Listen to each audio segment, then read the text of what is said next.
मर्यादा पुरुषोत्तम भगवान श्री राम के परम भक्त श्री हनुमान जी के बारे में तो सभी जानते हैं।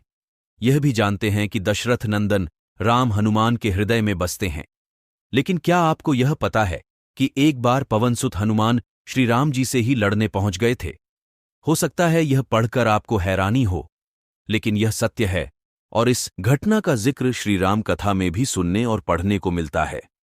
लेकिन इससे भी ज्यादा हैरान करने वाली बात यह है कि पवनसुत जब श्री राम से लड़ने के लिए तैयार हुए तो उन्होंने सौगंध भी मर्यादा पुरुषोत्तम की ही ली।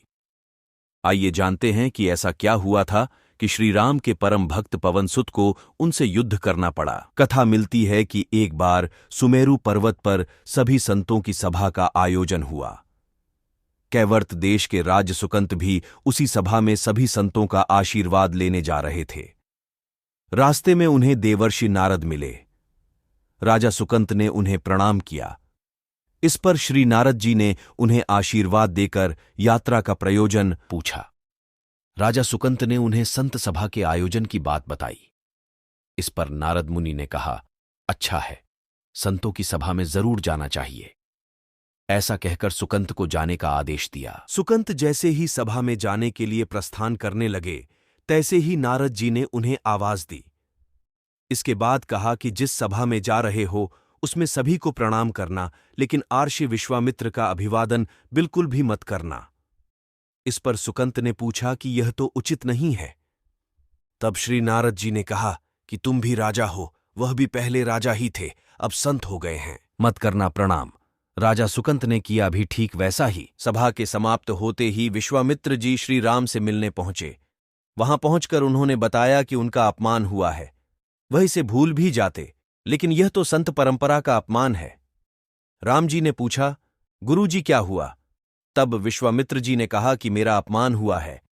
राम जी ने पूछा, किसने किया है? तब विश्वामित्र जी ने पूछा कि जानकर करोगे भी क्या?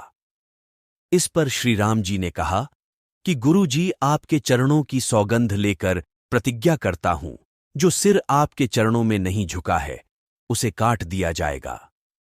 कल सुबह मैं उसका वध करूंगा। श्री राम की इस सौगंध का जैसे ही राजा सुकंत को पता चला, वह नारद मुनि को ढूंढने लगे। काफी देर तक वह परेशान रहे, लेकिन नारद मुनि उन्हें मिल ही नहीं रहे थे।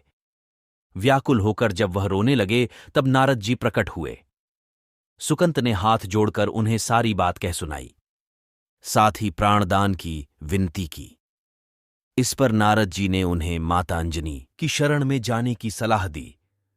यह भी कहा कि अगर उन्होंने तुम्हें बचाने का वचन दे दिया तो तुम जरूर बच जाओगे।